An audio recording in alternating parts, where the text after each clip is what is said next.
सिद्ध योग में आपका स्वागत है। हम आप सबके लिए ऑनलाइन योग कक्षाएं आयोजित कर रहे हैं जो अंग्रेजी और हिंदी दोनों भाषाओं में उपलब्ध हैं। हम प्रत्येक दिन सुबह 5 बजे से रात 10 बजे तक 12 अंग्रेजी और 4 हिंदी की कक्षाओं के साथ आपके लिए उपस्थित हैं, ताकि आपको प्रत्येक दिन सही समय पर योग का अभ्यास करने में सुविधा हो। ये 2 सप्ताह एक ऐसा समय है जिसमें आप शामिल होकर अपने जीवन में एक सकारात्मक परिवर्तन का अनुभव कर सकते हैं, वह भी बिल्कुल मुफ्त में।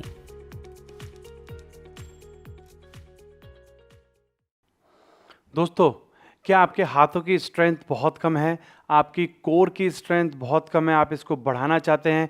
साथ ही साथ आपका कंसंट्रेशन बहुत ज़्यादा कम है, आप किसी भी चीज़ पर फोकस नहीं कर पाते हैं। आपके शोल्डर्स की स्ट्रेंथ बहुत ज़्यादा कम है, आपकी बैक की स्ट्रेंथ बहुत ज़्यादा कम है, आप किसी भी काम को अच्छे तरीके से नहीं कर पाते हैं, बहुत ज़्यादा दिक्कत आती है आपको किसी भी चीज़ पर फोकस करने में, और आप अपनी ओवरऑल बॉडी की स्ट्रेंथ को बढ़ाना चाहते हैं। अपने हाथों पर जो एक्स्ट्रा फैट आ गया उसको आप कम करना चाहते हैं। तो आज हम आपको बताने वाले हैं एक ऐसे आसन के अभ्यास के बारे में जो आपको हेल्प करेगा आपकी इन सारी परेशानियों को दूर करने में, और साथ ही साथ इस आसन के अभ्यास से आपको और भी कई लाभ मिलेंगे जिसके बारे में हम आपको इस आसन के अभ्यास के दौरान बताएंगे। तो दोस्तों, मेरा नाम है अतुल मिश्रा और सिद्ध योगा के साथ आज के इस अभ्यास में मैं आप सभी लोगों का स्वागत करता हूँ। तो चलिए दोस्तों, चलते हैं अपने बकासन यानी कि क्रेन पोज के अभ्यास की तरफ, और उससे पहले हम अपने आसन के बारे में थोड़ा और समझ लेते हैं कि ये आसन किस कैटेगरी में आता है और इसकी कॉन्ट्राइंडिकेशंस क्या क्या हैं। तो दोस्तों, ये हमारा जो आसन है क्रेन पोज, ये आर्म बैलेंसिंग पोजेस की कैटेगरी में आता है, क्योंकि हम इसमें अपनी आर्म्स यानी कि अपने हाथों पर बैलेंस करते हैं, और साथ ही साथ ये एक एडवांस आसन भी है, और हम इसकी कॉन्ट्राइंडिकेशन भी समझ लेते हैं। तो दोस्तों, जिन लोगों को आपके शोल्डर से रिलेटेड कोई भी इंजरी है, एल्बोज या रिस्ट जॉइंट से रिलेटेड कोई भी इंजरी है, उनको इस आसन का अभ्यास नहीं करना है।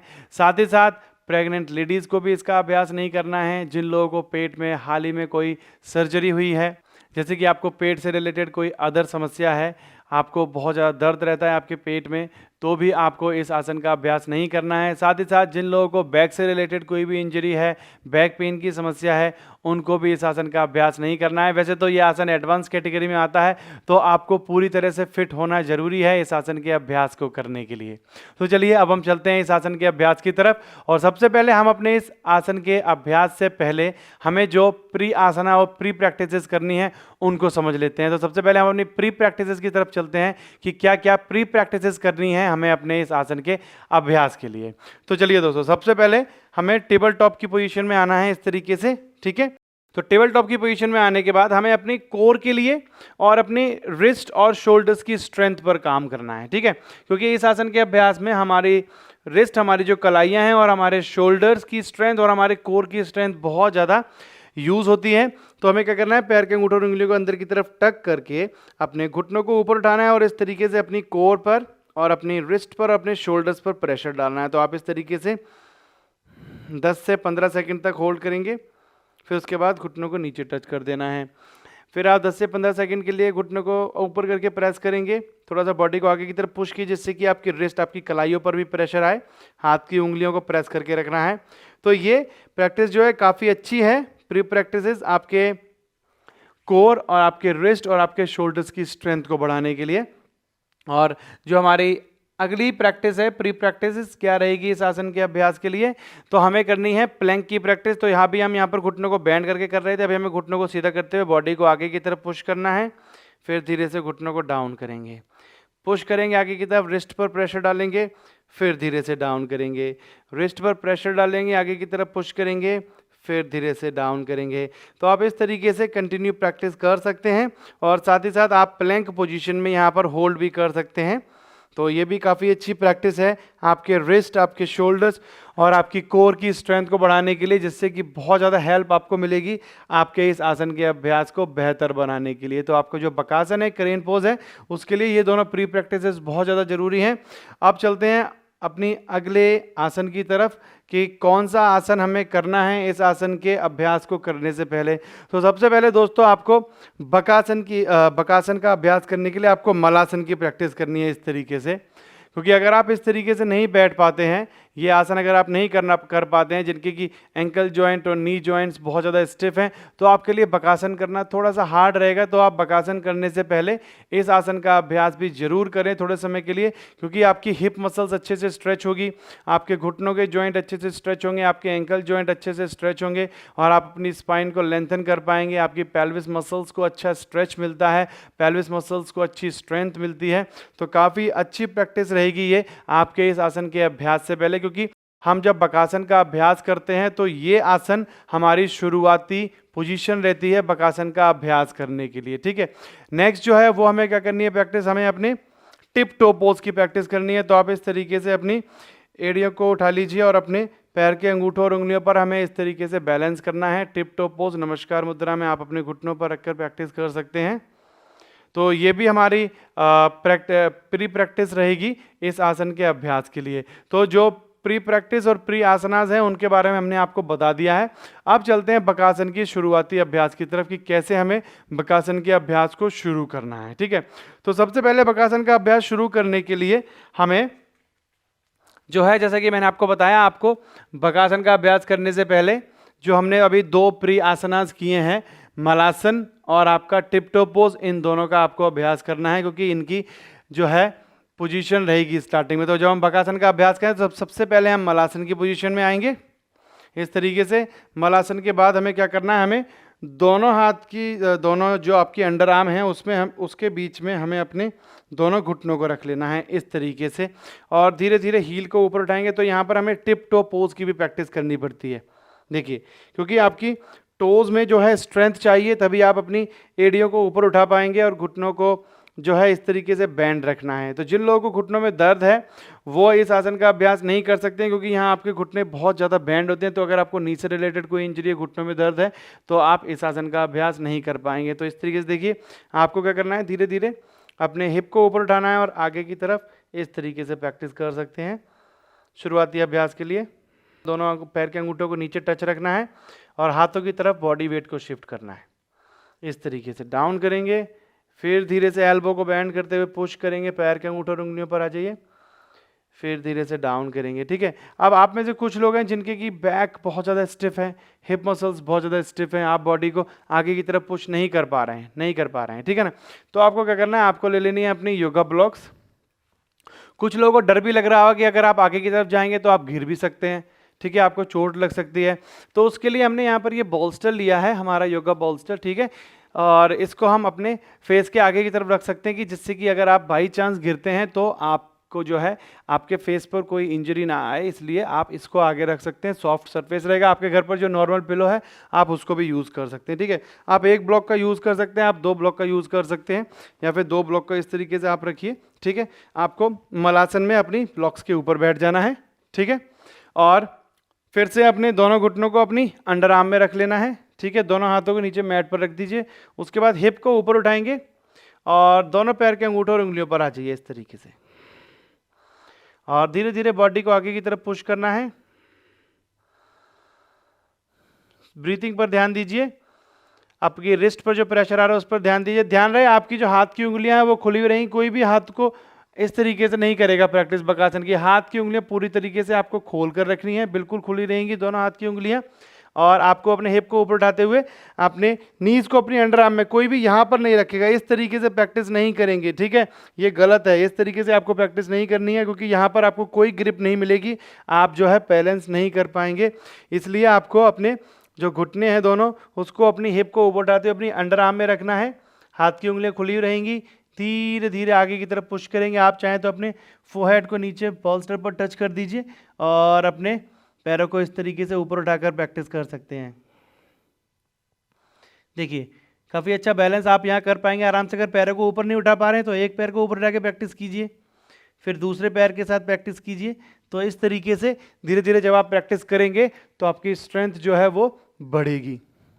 अब जिन लोगों की कोर की स्ट्रेंथ बहुत ज़्यादा कम है, आर्म्स की स्ट्रेंथ बहुत ज़्यादा कम है, आप जो है इस तरीके से तो आप कर पा रहे हैं, बट आप अपने पैरों को ऊपर नहीं उठा पा रहे हैं, क्योंकि आपकी एल्बोज जो है वो दूर चली जाती है एक दूसरे से। ऐसा इसलिए होता है क्योंकि आपकी कोर की स्ट्रेंथ बहुत ज़्यादा कम होती है, इसलिए जब आप कोर पर प्रेशर डालते हैं, पैरों को ऊपर उठाते हैं, तो आपके हाथ एक दूसरे से दूर जाने लगते हैं।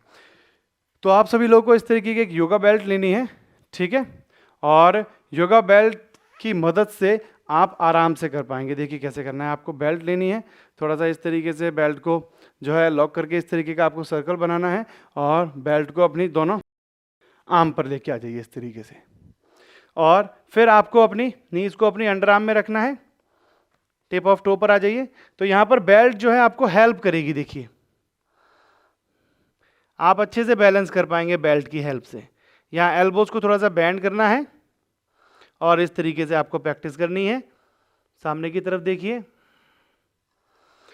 तो अगर आप बाई चांस गिर रहे हैं, अगर आप गिरते भी हैं तो आप इस तरीके से फोरहेड को नीचे टच भी कर सकते हैं, बैलेंस बना सकते हैं। ठीक है, तो बेल्ट आपको बहुत ज़्यादा हेल्प करती है। स्टार्टिंग में आप बेल्ट के साथ अभ्यास कर सकते हैं। ठीक है, तो बॉल्स्टर और ब्लॉक के साथ अभ्यास किया। अब बॉल्स्टर को साइड कर दीजिए। ब्लॉक्स के साथ केवल प्रैक्टिस कर सकते हैं आप। जब आपको लगता है आप बैलेंस कर रहे हैं, आप आगे की तरफ नहीं गिर रहे हैं, तो आप केवल ब्लॉक के साथ प्रैक्टिस कर सकते हैं। आप यहाँ पर आपकी बेल्ट है, उसको अगर आपको हेल्प नहीं कर रही है थोड़ा सा और टाइट कर सकते हैं बेल्ट को। ठीक है, जिससे कि आपकी एल्बोज बहुत ज़्यादा दूर ना जाएं। इतना गैप आपके हाथों में रहना चाहिए बेल्ट यूज़ करने के बाद।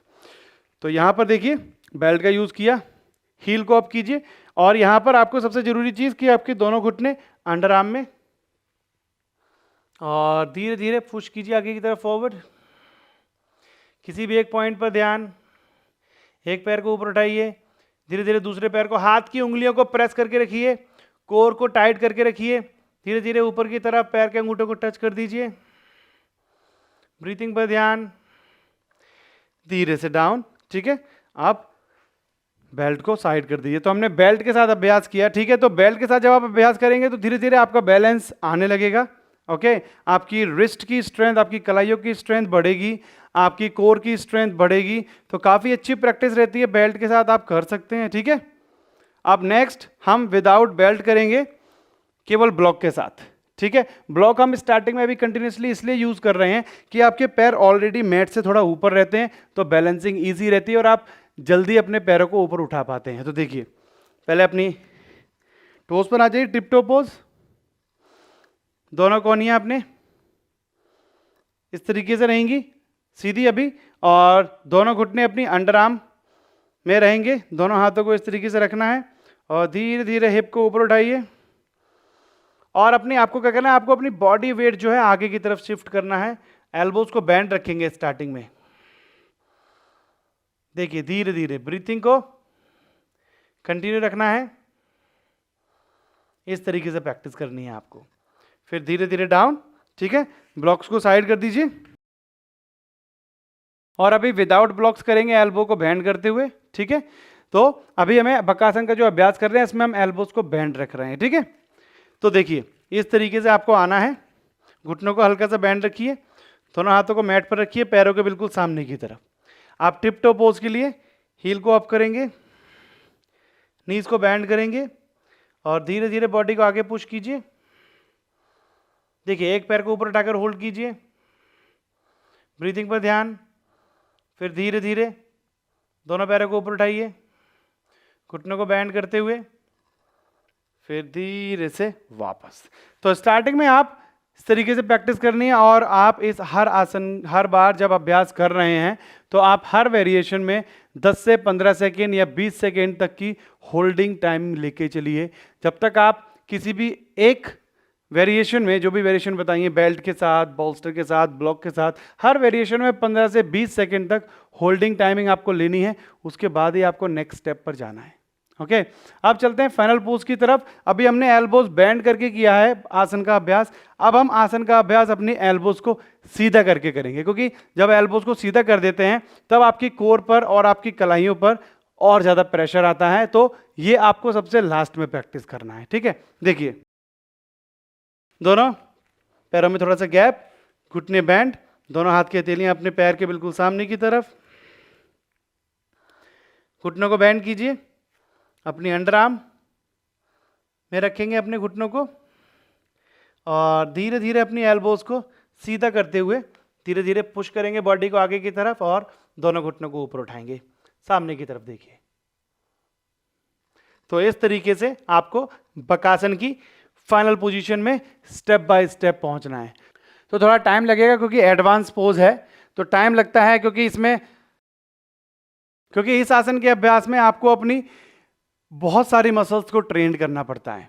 ठीक है, कोई एक मसल ट्रेन नहीं होती है। इसमें आपकी हिप मसल्स अच्छे से स्ट्रेच होनी चाहिए, आपकी बैक मसल्स को स्ट्रेंथ चाहिए, आपकी कोर मसल्स को स्ट्रेंथ चाहिए, आपके शोल्डर्स को स्ट्रेंथ चाहिए, आपके एल्बोज को स्ट्रेंथ चाहिए, आपकी कलाइयों को स्ट्रेंथ चाहिए, आपकी फिंगर टिप जो है उनको स्ट्रेंथ चाहिए। तो ये सारी चीज़ें जो है आने में थोड़ा सा समय लगता है, तो आपको बहुत ज़्यादा जल्दबाजी नहीं करनी है। ठीक है, थोड़ा सा पेशेंस रखना है, और पेशेंस के साथ अगर आप प्रैक्टिस करते हैं तो आप इस आसन के अभ्यास के फाइनल पोज में पहुंच पाएंगे।